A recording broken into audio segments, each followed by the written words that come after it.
Kia ora, ko Madeleine Armstrong Wilcox Toku Ingoa.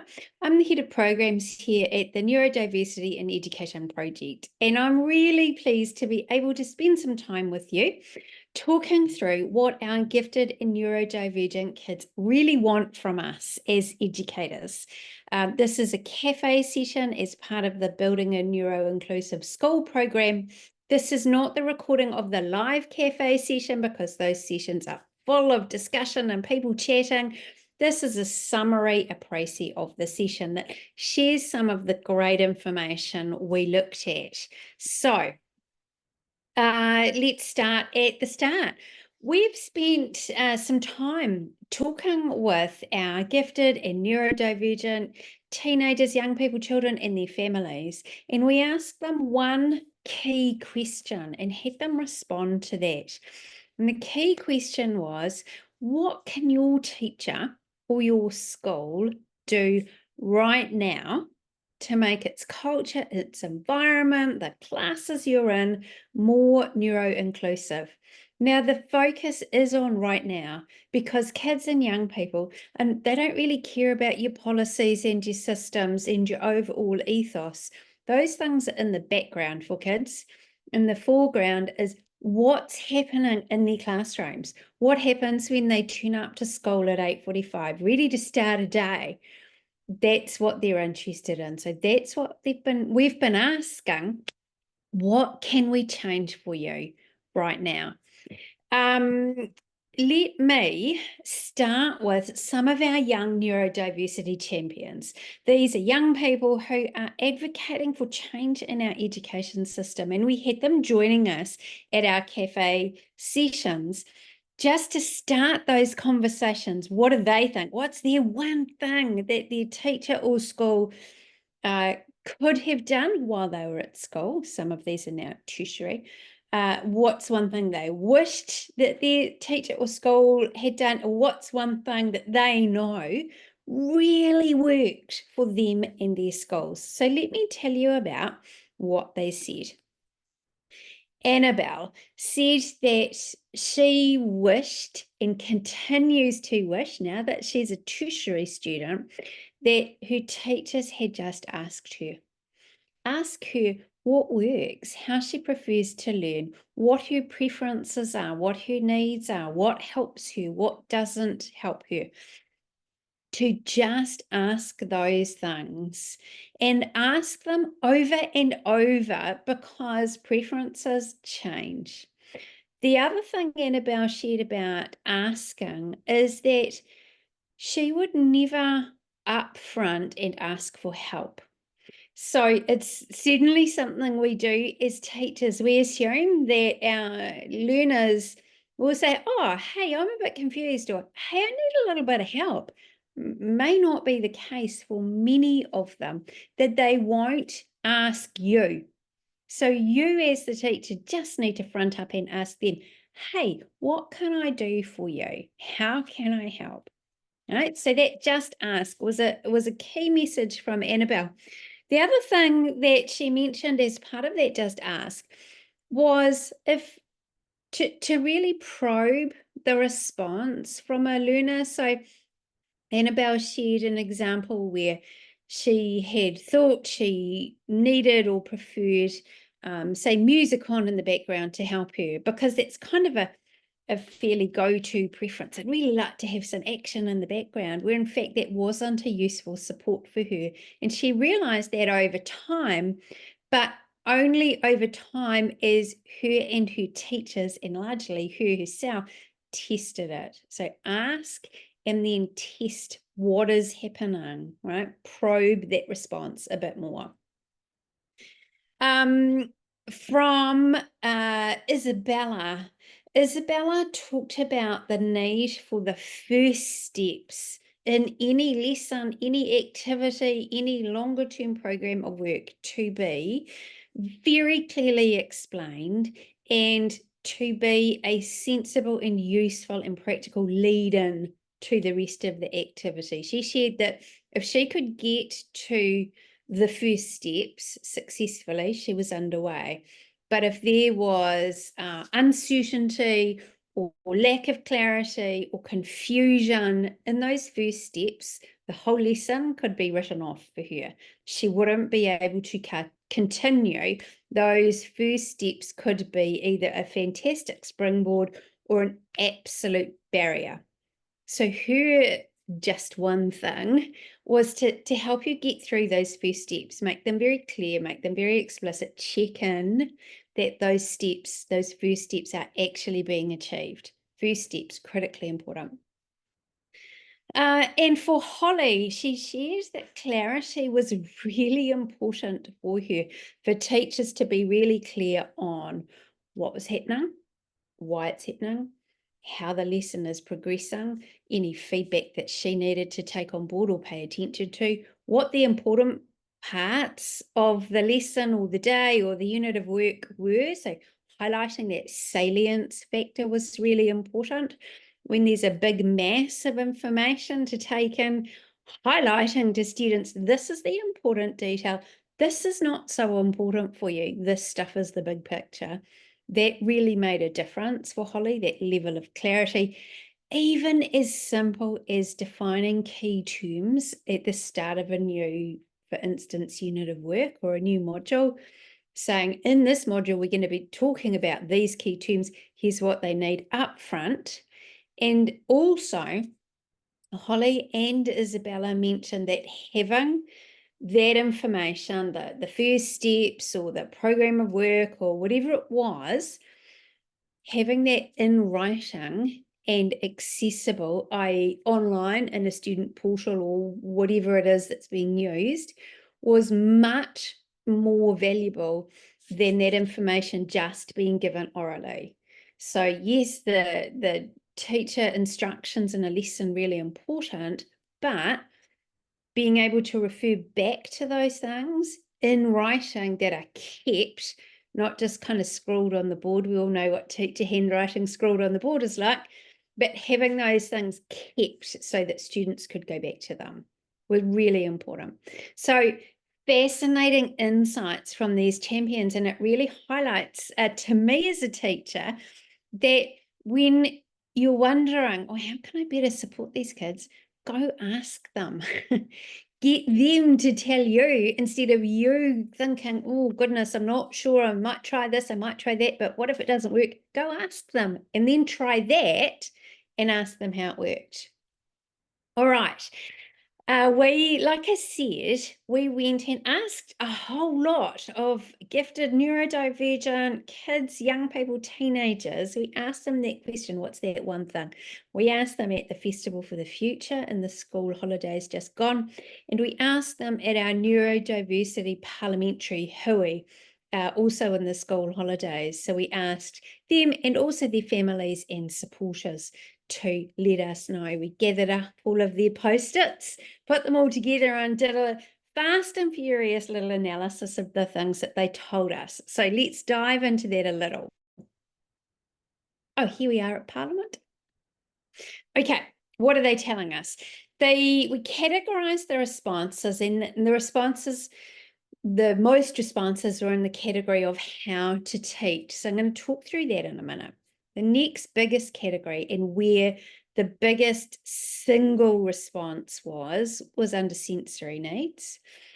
Then the next couple of categories were about basic human respect, which is not rocket science. We all know how to do that as humans, but also school-based supports was another common category. They also told us kids themselves told us they want their teachers to know about neurodivergence, not necessarily the specifics of how their brain works, but the general understanding that all brains are wired differently and that difference is okay, and that our differently wired kids do need some additional support. Those were some key messages coming through in that. Little bit on understanding, and that ties into that teacher learning as well. A little bit of actually what we should be teaching. That was fascinating. And a wee bit on actually communicate well with our parents, please. So I want to dig into the top couple of responses, because This is really where the low-hanging fruit for us is as teachers. And what I mean by that is what these kids have told us in these areas are easy things for us as teachers to go and go, okay, I'm going to try that in my classroom tomorrow, see what happens, because these are easy, quick fixes. All right. The single most common response we had overall, and these were unprompted, unscripted, undiscussed, just cold calling, basically with pen and post-its. The most common response was the need for sensory-friendly spaces.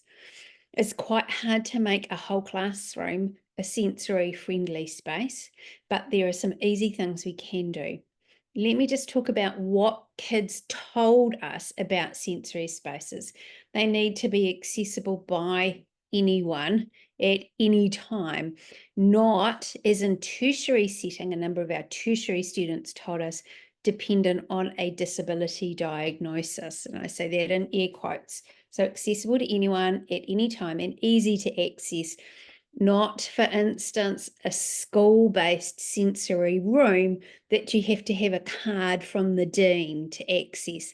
Not that at all. These kids and young people were telling us that they want access to something small, fast, and easy at any time it's needed, not by special permission, please. The sensory spaces actually had to be sensory friendly. So a low light environment or just dark, nice and dark, a low sound environment. It had to be a quiet space. That was critically important to kids. Again, those two things can be really hard to achieve in a classroom, but watch this space. We've got some ideas for you. A low scent environment for some of our kids who have very acute sensory systems, not having the smell of a lot of other teenagers or the smell of vaping or classroom smells. Being able to not have those, so it had to be clean and fresh, was really important to them. Having access to really great quality sensory tools or sensory supports was incredibly useful. Many of our young people told us that, not just fidget toys, not things that are noisy, but things you can hold in your hand or rub on your arm or leg that soothe the sensory system were really important. Sensory tools, things as simple as mindful colouring. That is as simple as it gets, providing some mindful colouring opportunities for that brain to just slow down and relax. And a flexible use sensory space as well, so that actually it wasn't the type of space where there's big yoga balls to sit and bounce on, or a single use bouncy gym, and that was all there was in this space. There was actually some variety and some flexibility around the sensory space itself. Okay, the next most common response we had was around the need for a high level of structure and a high level of clarity in how we teach things as teachers. Now, this was absolutely fascinating for me to look at because, as a teacher like you, it's quite interesting being told how to teach by children. But this is what these kids are asking for, which is simply fascinating. They're asking for instructions that are really clear, short, and are given online or in writing so they can be referred back to. Many of our gifted and neurodivergent kids are big to small thinkers. And by that, I mean they need the big picture, the whole idea first up front before the little details can fall into place. So giving an overview of a lesson or a topic or a module of work in advance, in writing preferably, online that kids can refer back to, is the way that their brains respond best to a whole lot of information, rather than, as is often our inclination as teachers, we give lots of little details and we hope that in kids' brains, those little details are kind of stacking and interlocking so that then they arrive spontaneously, maybe magically, at the big picture or the big idea or the point. We need to flip that completely, give them the point first, then the interlocking, stacking details come second. So that upfront overview is super important. As part of that, kids were telling us they need the key words, the key ideas laid out, clarified in advance, maybe more relevant in the secondary zone or tertiary even.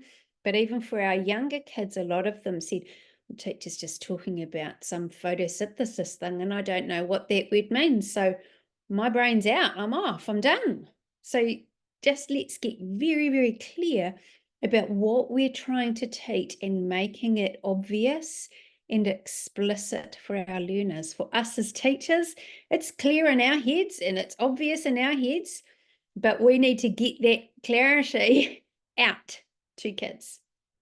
As Isabella said, clear and step-by-step instructions. The use of visuals came up over and over again. That sometimes the wall of words in writing or in verbal words can be overwhelming for kids. So sometimes simple visuals are all it takes to get things going.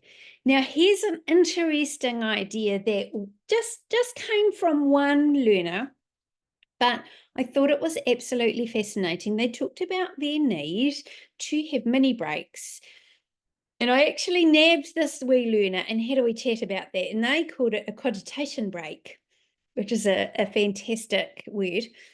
If you took a 1 or 2 minute pause in the middle of a busy lesson and just said, okay, everybody stop, pencils down, lids down, whatever, just take a minute in your own mind to let all those new ideas settle, to let those questions settle, to let that thinking kind of mull around a little bit. It may be that a new question pops out. It may be you just kind of relax into those new understandings. It may be your brain makes some connections between something else and what we're doing here. It may be you just need a quiet minute to go, whew, in the middle of a lesson.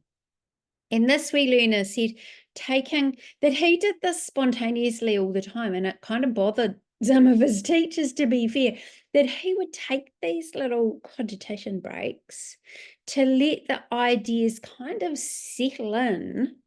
And then he was ready, his brain was ready, his energy levels and his attention, they were ready to carry on in a beautiful way, but he really needed that little break. Only a minute or 2 minutes. It wasn't an outside break. It wasn't snack break. It was literally a brain break where that brain could process that information. Fascinating strategy. Okay, let me talk you through a few more of the common things that these young people told us. They talked about not only how they want the teaching to happen, so structure and clarity, but they also talked about what they wanted to actually learn at school. Many of them wrote about wanting to learn specific social skills, how to navigate friendships. And these were quite young people telling us these things, not just teenagers. How to navigate social situations. What are the skills needed to be able to interact with other people really well? They wanted to be taught simple routines that they could use in their learning, like how do you study? Teacher says, oh, it's a study time now. What does it mean? What am I meant to be doing? How do I do that? Right? So basic study skills for our secondary students. Many of them talked about teaching to strengths and teaching with student strengths, being able to draw in their strengths and their interests into the classroom, rather than having those amazing strengths and those sometimes quite out there interests kind of locked out of a classroom environment. Let's bring them in. And plenty of our gifted kids, or those intellectually voracious neurodivergent kids, just wrote, teach us more. And I thought that was amazing. Their brains want more fodder to work on. So that was a fantastic set of responses there. Many of them talked about having basic classroom conditions as well as assessment conditions that actually work for them, not ones that we as teachers assume will work, not the, here Johnny, you need to wear headphones because I notice you're getting sensory overwhelm coming from the noise, right? That's an assumption that a teacher is making. Let's not assume, let's just ask. Would this support help? Would it help if we did this? How about if we tried this? All right, so we make it flexible and we ask kids rather than give them something that we think they need. Plenty of responses all about flexibility, and these were quite a mixed bag, all about flexibility. We want flexible classroom space use, flexible timetabling, flexible attendance requirements, including dual enrollment or multiple enrollment or part-time or full-time enrollment. Flexibility around uniform conditions was another thing plenty mentioned. At a school systems level, there were plenty of responses about kind of having a neurodivergent friendly or neurodivergent aware set of school systems. So it's just embedding those ideas around neurodiversity right through the school. And that could be your social worker in school, your counselors, your board reps have some neurodiversity friendly strategies or can bring a neurodiversity lens on the things that are happening in high schools and in tertiaries as well, having neurodivergent friendly clubs and social opportunities were other things that kids say were easy wins for them. All right, so I have a bit of a challenge for you.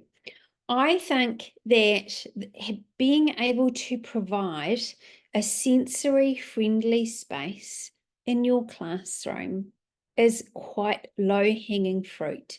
It is something that teachers can do immediately tomorrow for absolutely minimal cost. They can test it out and see what kind of impact it has.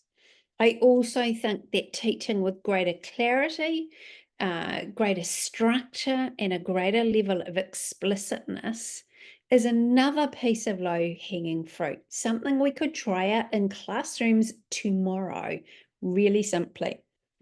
But the sensory-friendly spaces is one that we've been focusing on here. And to that end, we produced a wee resource for you that you can download. If you're watching this, hopefully the link for the download has come with the link for this video. You can download a resource off our website all about setting up a sensory-friendly space in your classroom. Not a room in the school where kids have to go with a little note from the dean, but an actual haven inside your classroom. It is entirely possible to create a space that's dark and quiet and comfortable and support students in their efforts to regulate. So I absolutely encourage you to download that resource, have a wee read through, try out some of those strategies and see what happens. Talk with your class about it and go, hey, we're going to try this. Who's with me? Let's try it. Let's get on board. If it works, great. If it doesn't, let's twist it around, tweak it up, do something slightly different, see what happens. So download that resource and give it a go. All right. And in just as a final little something to think through, Annabelle and our other champions and throughout, I've been talking about this process of asking our kids, testing out some ideas, and then you ask them again. So let's say you go tomorrow to your class and say, hey, how can we make this classroom a more sensory friendly environment? How can we create a little sensory retreat in our classroom? Share that resource with kids, get their input, get their feedback, set it up, test it out, right? Invite students into that testing process. After a wee while, it might be a week or two, ask again, hey folks, how is this working out for us? What's happening? How is it impacting our learning, our thinking, our interacting? Is it working well? Is it not? What could we change? What could we do differently? Test it again. And then repeat and repeat and repeat. And as you go, you're going to learn so much about your students.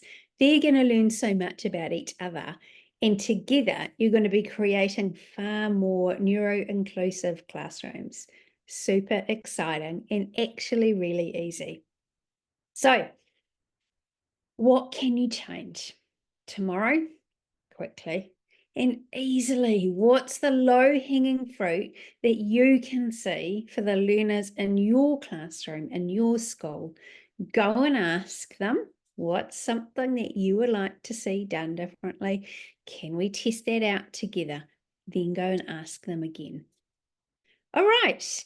And just before we go, I just want to make sure you are aware that if you want a big suite of neuro-inclusive strategies to use in your classroom, your school, your cluster, or with the teachers that you're working with, you can book us to come to your school and talk you through, maybe do a workshop about our Building a Neuro-Inclusive School program. We can bring some of our champions with us. They have incredible insights and fantastic ideas. So if that's something you're interested in, jump on our website, get in touch. We really look forward to hearing from you. Thank you for joining me today for this little recap of our cafe session, all about what our gifted and neurodivergent young people told us that we could do better to support their needs. Thanks so much. Bye-bye.